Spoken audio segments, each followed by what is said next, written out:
अस्सलाम वालेकुम जी, डेली मियां वाली के साथ मैं हूं मुदस्सिर मलिक। इस वक्त मैं पार्क में दोस्तों फिर रहा हूं और एक व्लॉगर भी हैं, टिकटॉकर भी हैं, हमारे मियां वाली के एक अच्छे सितारे भी हैं और मुर्ग इन्होंने उठाया हुआ था तो मैंने सोचा इनसे गुफ्तगू कर लेते हैं। जी अस्सलाम वालेकुम। वालेकुम अस्सलाम। सर क्या हाल है, ठीक है? ठीक ठाक, अल्लाह दा शुक्र। सबसे पहले अपने तारुफ करा दें। भाई मेरी अमान ना दी आईडी है, तारुफ दी जरूरत तो कोनी, जो मेरे को पूरा मियां वाली जान दे। अच्छा जी तो हमारा तो मियां वाले से बाहर भी लोग देखते हैं ना, पंजाब लेवल का हमारा चैनल है, तो आप अपने तारुफ सही करके करा दें।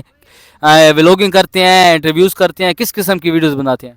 भाई मैं एक सादा जिहा टिकटॉकर हूं, मेरे बेटे दा अकाउंट आई, मैं कोई ऐसा टिकटॉकर ना, मैं कैमरे दे अगों किदा सामने ना आया ते लिहाजा मैं काफ़ी टिकटॉकरां कोल गया। एक कोई ऐसा टिकटॉकर मेरी जिंदगी दे विच आया है जिस कोल मैं गया, मेरे नाल टाइम रखा गया है ते मेरे को मिला नहीं, बस उसे वीडियो बनाइए, उस तो मेरा अकाउंट वायरल थी गया। उस तो बाद मेरे को जेरा कमेंट्स करे ना रही है, अच्छी वीडियो बनती रही है, बाकी विच घटिया लोग हैं उन्हें गलत कमेंट्स कीतिए ते डर सिर्फ रब दी जात तो मैं एक गल सोचिए कि जेरी कब्र है ना वो बाहर को नहीं।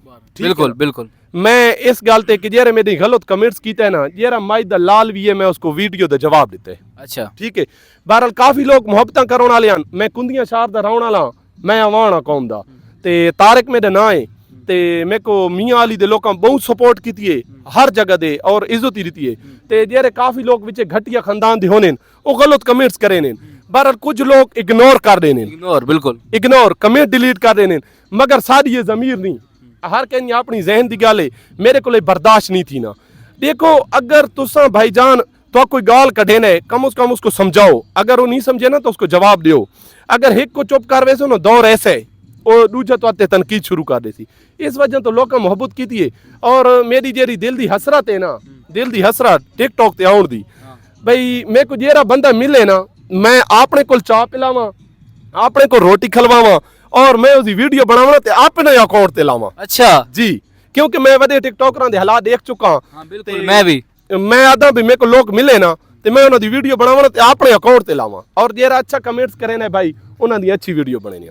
अच्छा मैं तो नहीं दिसावा मेरे पब्लिक नु भी कि जेड़ा मेरे चैनल है ना डेली मियां वाली, तकरीबन रोजाना 200 to 300 मिन कमेंट्स आंदा है, मैं ना आज तक उसका जवाब दिता है ना मैं पढ़दा, क्यों? क्योंकि लोग बेहुदा कमेंट्स भी करे ने, अच्छे कमेंट्स भी करे ने, ते इग्नोर कीता करो, तुस इग्नोर कीता करो, बेहुदा लोग मेरे हवाले कर देते करो। अच्छा क्योंकि इन एक जेरा खानदान ही होसी ना, मियां अली दे कुछ लोग नियाजी आईडी ते लिखी वदेन, मगर तो आपको पता है कि मैं भाई दे कमेंट्स करे ना पिया, मेरी बेइज्जती थी सी, तुम्हारा रिश्तेदार कौन है कुंबा कोनी वो न सुन सी, क्योंकि कमेंट से वीडियो बन गई तुम्हारे फॉलोवरां को वेनी है। बिल्कुल खानदानी बंदा गलत कमेंट नहीं करे ना, मैं एक रब दी जात तो डरदा, बंदे तो ना डरदा, दूजा मैं कोई कन्फर्म होने के बंदा घटिया किस्म दा मेरा कुछ नहीं कर सकदा।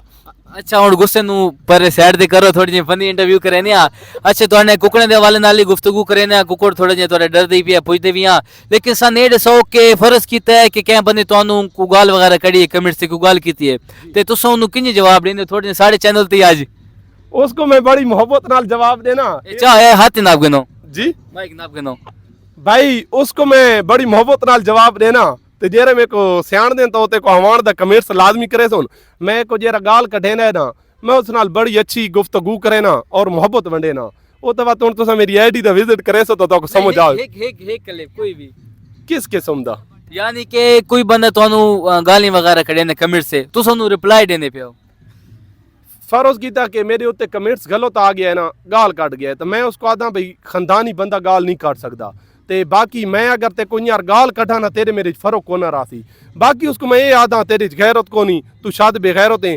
बहरहाल मेरे एक टिकटॉक ते अपना अंदाज है टिकटॉक ते ना आउण नाल मैं किसी बंदे नाल बदतमीजी मां भेण दी नहीं कीती ना करे सा। अगर मैं को हुण पिछले दिनों दे विच मैं को एक बंदे ना मां भेण दी गाल कढी है टिकटॉक आईडी ते, और मेरी एक बहुत अपने अंदर खासियत है कि ना मैं कहीं को आईडी ते रिपोर्ट मारिए, क्योंकि मैं खानदानी हाँ ना, ते खानदानी पिछो वार नहीं करे ने, सामने करे ने, ठीक है ना, रिपोर्ट मारिए ते हाँ कोशिश की है उसका सॉफ्टवेयर अप टू डेट कराउण दी। वो पिछले दियां वाला जरा टिकटॉक ते मेरे खिलाफ वीडियो बनाई, भेण मां दी गाल कढी, बिटियां दे मेरे कोई दोस्त हैं उन्होंने सॉफ्टवेयर अप टू डेट कर देते उसका। अच्छा अपडेट हो गया उसका, अपनी अकाउंट से ही लाया कि मेरा सॉफ्टवेयर अप टू डेट हो गया, अगले करा गए मेरा भाई।